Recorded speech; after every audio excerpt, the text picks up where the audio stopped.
I am Patrick Yoes, National President of Fraternal Order Police. This is the Blue View. Well, Joe, thanks for coming back on the Blue View podcast. First, let me just thank you for being such a strong voice for America's law enforcement. Fraternal Order Police is certainly amplifying the frustrations of our members and the challenges for our profession. You do a great job with it, so continue. Great to have you as part of our team, Joe. Most of our members know who you are. Most of our viewers know who you are. But for those that might be tuning in for the first time, give a little bit of your background. Yeah, sure. My name is Joe Gamaldi. I'm the National Vice President of Fraternal Order of Police. I've been a police officer now for almost 19 years. I know it may seem like it couldn't possibly have been 19 years, but it's gone by in an instant. I started my career with the NYPD. I did 3 years there. I was living in a shoebox apartment, the type that's so small when you open your bedroom door, it hits your bed. Decided that wasn't really what I wanted for my life, so I transferred down to Houston a little over 16 years ago. The rest is history. I've been a Houston police officer for 16 years. I'm an active lieutenant. I still work night shift, so I only got up like a half hour ago, so excuse me if I'm drinking my coffee during this podcast, but that caffeine keeps me going. But no, got involved in my local lodge at a young time in my career and kind of climbed the ranks through there. After I was president for a period of time, I got elected to the national office here at the FOP, and the rest is history. It's been a wild ride. It's been a great ride, and it has been the honor of a lifetime to, be a part of the FOP and be a voice for law enforcement, because I think what we all really try to do in leadership positions here within the FOP is just give a voice to our brothers and sisters who are pushing a patrol car every single day. And I want them, when they see their FOP leadership on the news, to just say, damn, that's exactly what I wanted to say. I'm so glad they're saying that. That's exactly what was on my mind. They are in tune with the issues that are impacting us, and that's what's most important to me. And I think we really are, because not only are we seeing our media mentions through the roof, not only are we the #1 voice for law enforcement with all the statistical data to back it up, more importantly, we're hearing from the members that are saying, thank you for bringing our issues forward. Thank you for talking about this, because I wish I could, but I can't for fear of reprisal. Yeah, Joe, it's a missing element that our organization had for a while, and as a result, we allowed politicians to become the voice of law enforcement. Fraternal Order Police has taken it back, and you do an excellent job with it. Can keep up the great work, Joe. I want to talk about something that is that's tragic. It's a travesty that we have not been able to wrap our arms around this, and we're gonna dive into it a little bit. But as you know, and as for our viewers. Fraternal Order Police operates off of a federal grant from the Department of Justice. We call it Blue Alert. There's a longer title, but summarize it as Blue Alert, where we track the amount of law enforcement officers across this country through a pretty powerful search engine that allows us to determine how many law enforcement officers are shot in the line of duty. Last year, we sounded the alarm. When we finished 2022, we sounded the alarm, saying this is a tragedy. It's never been worse than it is right now. We were looking at 330 officers that were shot in the line of duty. 60 or so passed away from that. And even more as the ambush attacks were on a rise.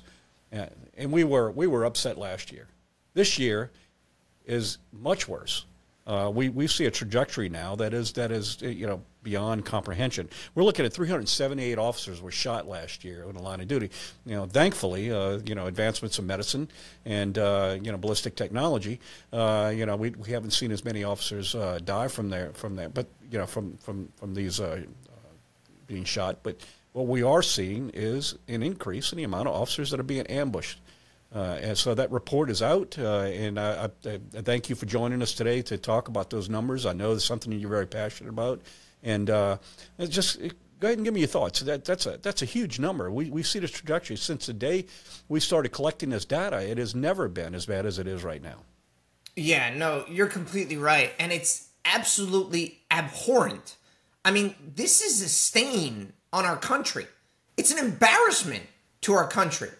And for whatever reason, this isn't making, national headlines every single week, and it should be. We are not some third world country that we should just accept the fact that our brave men and women who put a uniform on every day do it with a target on their back. I mean, this is insane. 378 police officers shot last year. For reference, that's a 60% increase since 2018. 60%. There is a police officer shot in this country once every 23 hours, and nobody's talking about it but us. And we are sounding the alarm. We are making it clear to people that we cannot carry on like this. And every single officer knows it. They know that they're going to work with a target on their back. And people always ask me, well, why do you think this is? Well, gee, I don't know. Maybe it's because we've treated police officers like scum for the last 10 years in this country, and we've made them out to be the enemy. We've eroded the legitimacy of police officers, and we no longer hold criminals accountable for their actions. You know, years ago, if you shot at a police officer, I mean, you're looking at decades in prison. And now it's just like, hey, slap on the wrist, get right back out there, do it again, pal. It's completely ridiculous. And, you know, a lot of people say, Joe, wow, man, you seem so angry about this. Well, first of all, it's passion. And people who don't know passion confuse it for anger.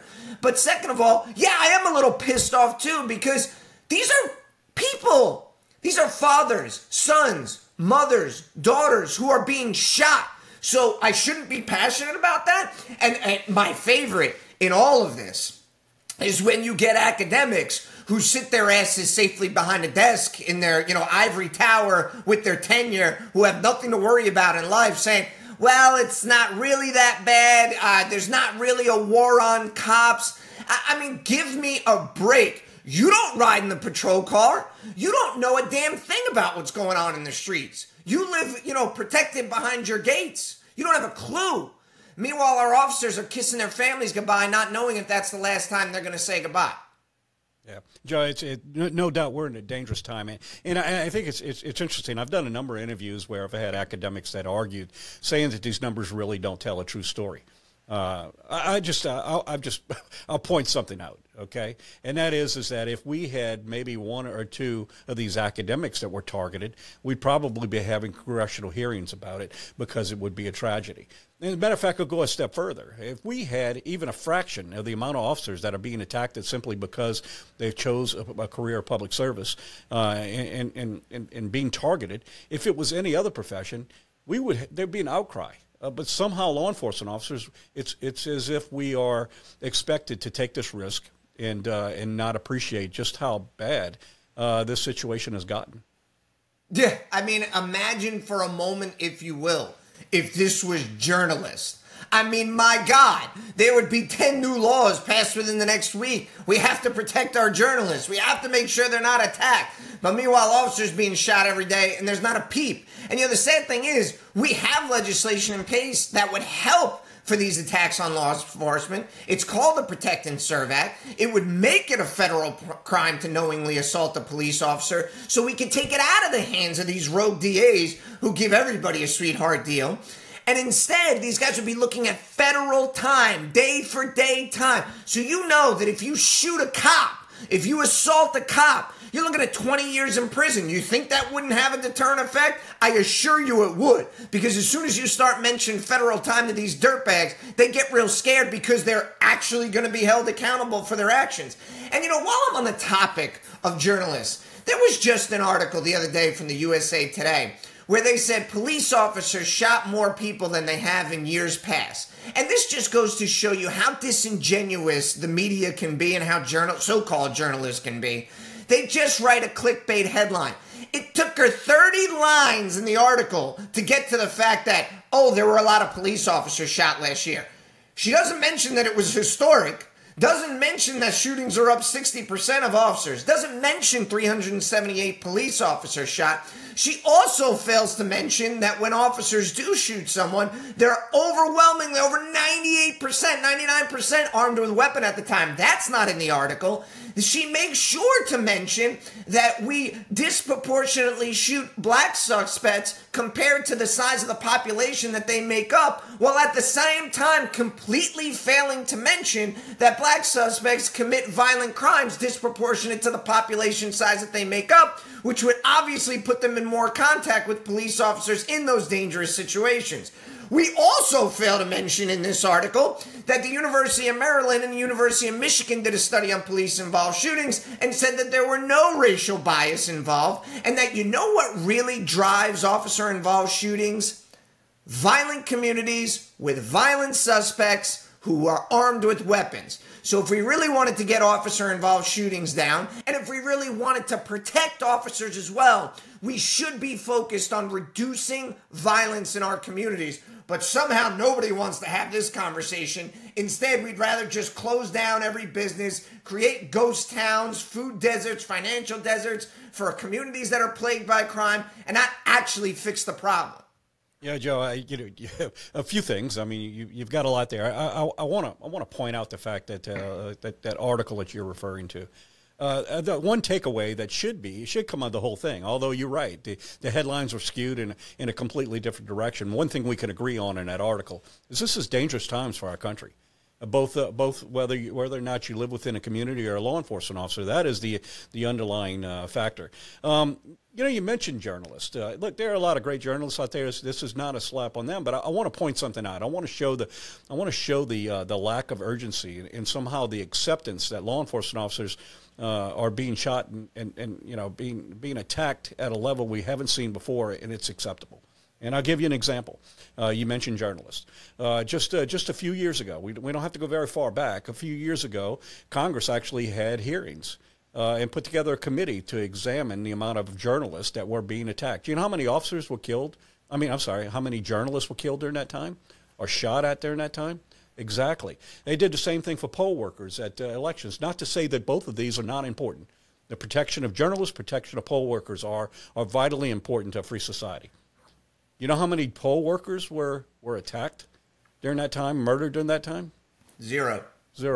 But law enforcement officers, we have empirical data to show that law enforcement officers are being attacked at an alarming rate that is increasing, yet Congress has at their fingertips the ability to be able to pass the Protect and Serve Act, which would give, and just let me make it very clear because I think there's a lot of misconceptions out there. Protect and Serve Act would say, basically says that there could be federal charges anyone who purposely attacks a law enforcement officer because of their profession. Not that they will, because most of this is done within states and state laws. But in some circumstances where it's necessary, it sends a good, clear message that we're not going to allow the attack of law enforcement officers. As you said, it's a stain of our society. If someone is so bolding that they are going to attack law enforcement, the ones that their responsibility is to protect the communities that we serve. Just what chance does the average citizen have within those same communities? Yeah, if this suspect is willing to shoot a cop, what are they willing to do to you and your family? I assure you they're at least willing to do the same. And it completely erodes the rule of law and the bedrock foundation that our country is built on of public safety to just allow. I mean, what society is going to survive that allows a war on its protectors and doesn't do anything to try to stop it? And there's plenty of blame to go around here because everybody loves to play both sides of the aisle and who's to blame, who's to this. President Biden has not made a peep about this historic violence against law enforcement. He could condemn that violence. He could talk about officers being shot and say that we will not accept this in this country. You need to lead by example when you're, the leader of the free world. People expect that of you. But there's plenty of blame on the Republican side too. House Republicans have not passed the Protect and Serve Act. They've failed law enforcement by not following through. And there are an awful lot of Republicans who will back the blue and who say they back the blue and show up at funerals and pat you on the back. But we need action. We don't just need you to tell us how much you love us. How about you show us a little bit? Pass the Protect and Serve Act, and at least let's try to get a handle on this. Those are two things right there we can do to solve this problem. We can also help by reducing violence in our communities, getting back to broken windows theories, holding criminals accountable for their actions. These are all solutions because you know what? Too often in our society right now in our country, everybody just wants to bitch and complain about the problem and not offer solutions. Well, the FOP, we're offering solutions left and right to this issue and this issue that is so important to us, and yet people don't want to listen. They don't want to follow through. And it's like, is it really that controversial to support police officers and try to get something in place that stops us from being killed? I mean, what the hell are we talking about here?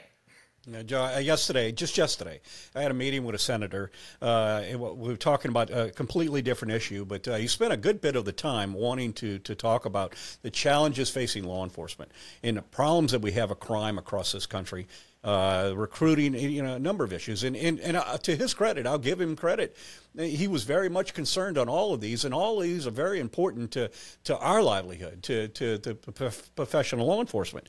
But I told him, Senator, I have to tell you, all of those are great, and I appreciate all of your efforts that you're doing to try and help what we see as an existential crisis in law enforcement.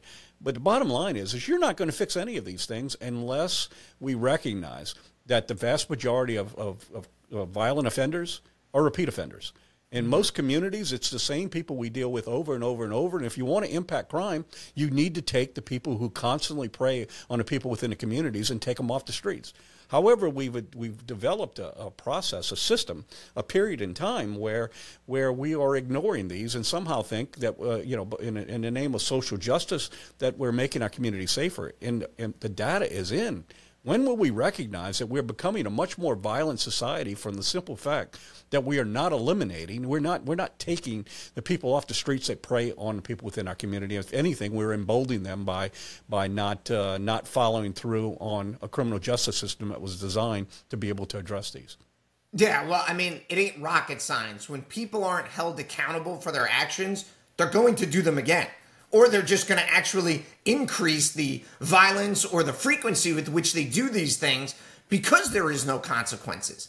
And, these revolving door criminal justice policies were sold by politicians and activists that they were going to help our underprivileged communities. That's what these were going to do. When in fact, all they've done is decimate those communities. As I talked about earlier, you are seeing stores close, businesses close. They're creating financial deserts. No banks are opening in those areas. Food deserts. Supermarkets are closing left and right. There are no new supermarkets opening up in our urban communities as a result of all this violent crime. That's also taking away jobs and opportunities for the people that live there. I mean, Jesus, In-N-Out Burger just closed in Oakland. By the way, In-N-Out Burger is delicious if you haven't had it. You definitely need to try it. But In-N-Out Burger closed its only location in Oakland because crime was so bad there, because robberies are up 38%, murders are up 36%. So they did it under the guise of we're helping our communities. And it'd be okay if they tried that and said, wow, this really didn't work. Let's get back on track. But no, they're doubling down. You think that these politicians and activists would hold their heads in shame for what they've done to these communities. But they're arrogant. They're smug about it and say, oh no, we need to carry on. While these people are suffering.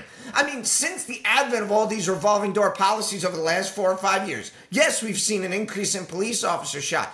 Do you know what the homicide rate for black men? It is up to 12 times the rate of any other American.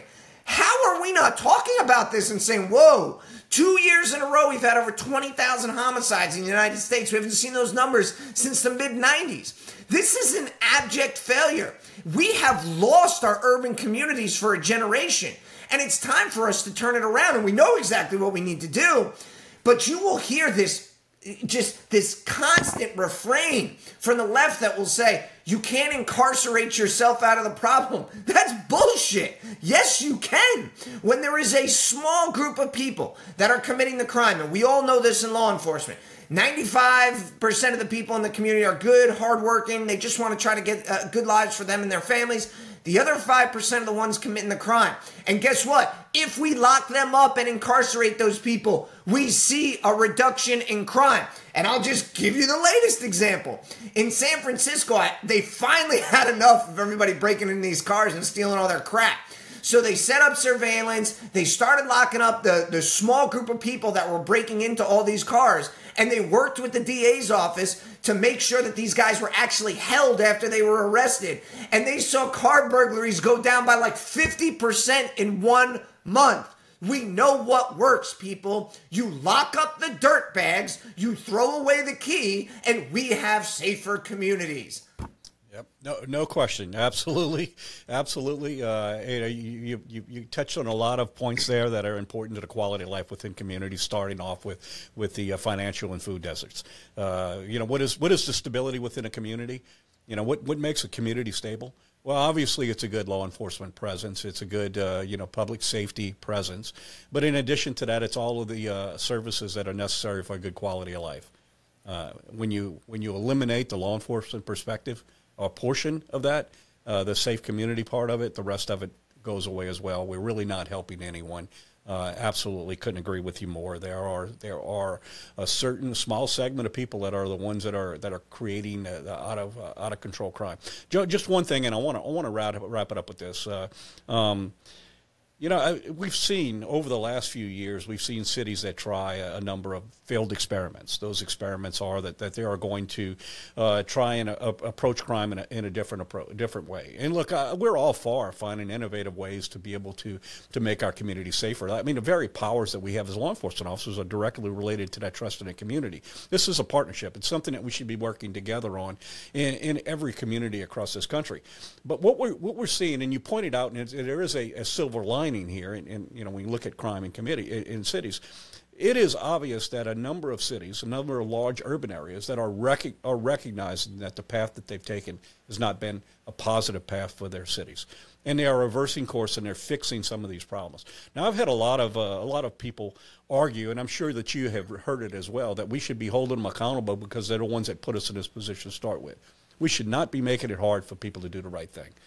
History will record who got this wrong in time, but really what's important now is how we move forward with it. And it's very encouraging to see that a number of cities are now reversing course and recognizing that some of these policies are really detrimental to the quality of life within their communities. What's your thoughts on that? I think we need to get back to a time where politicians are listening to the subject matter experts. And guess what? When it comes to crime, that's us.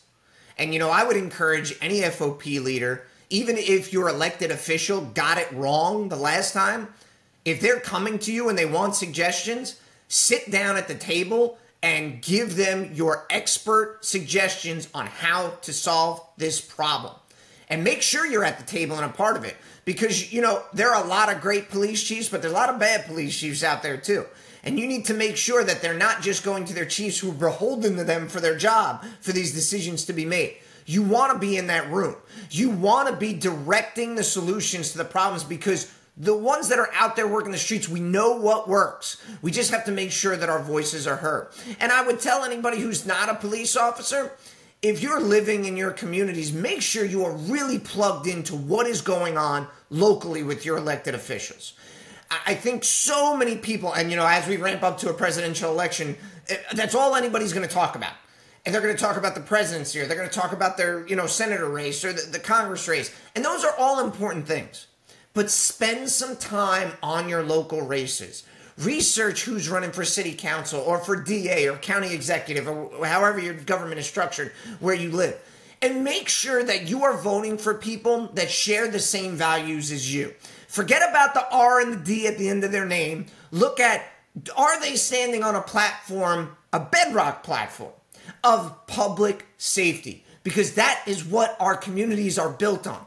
Without a platform of public safety, nothing else is going to work. Businesses are not going to thrive. Schools are not going to be safe. It starts with public safety. So make sure you're doing your research, spend the time, and I promise you, you will see the benefit locally quicker than you will on the national level. Thank you, Joe. And so let's bring it back to where we started, and that is the attack on law enforcement. It's not that long ago that Congress, or at least in the House, passed the Protect and Serve Act through the House with only just a couple of no votes. It was almost unanimous. How did we go from 2017, 2016, 18 to where we are today with not able to even get a vote in the House or the Senate?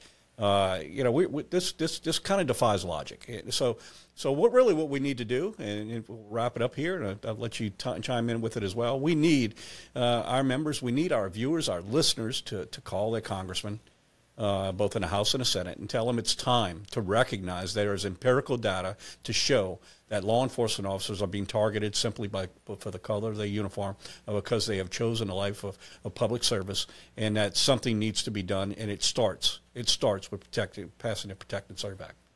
Yeah, I agree 100%. I mean, if you're watching, contact your congressman, contact your senator, and say, we had 378 police officers shot last year in this country. What are you doing about it?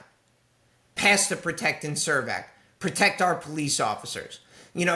Spare me the, back the blue pat on the back, but you're not really there for us when we need you. So I would encourage people, reach out, please become involved, make sure that they hear your voice, because ultimately that's what's going to make these politicians finally act and try to protect.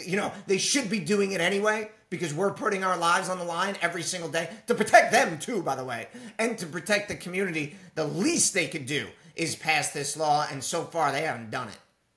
Well, Joe, thank you for your passion. Thank you for being a strong advocate for the voice of law enforcement. A very key role of the Fraternal Order Police is for our members to see that we are not only working in Washington and to make things to make their voice heard in the halls of power, but also that the public is hearing as well. You do a great job in that. I appreciate all you do. To our viewers and listeners back home, thank you for tuning into the Blue View podcast, where we talk about the issues that are so vitally important to the men and women who suit up and show up every single day and make a difference in the lives of people we serve. Thank you. Be sure to subscribe on Apple Podcasts, Spotify, or anywhere else you get your podcasts. To get the latest from the National FOP, make sure to follow us on Twitter and Facebook at GLFOP and on Instagram at FOP National. Thanks again. We'll see you next time.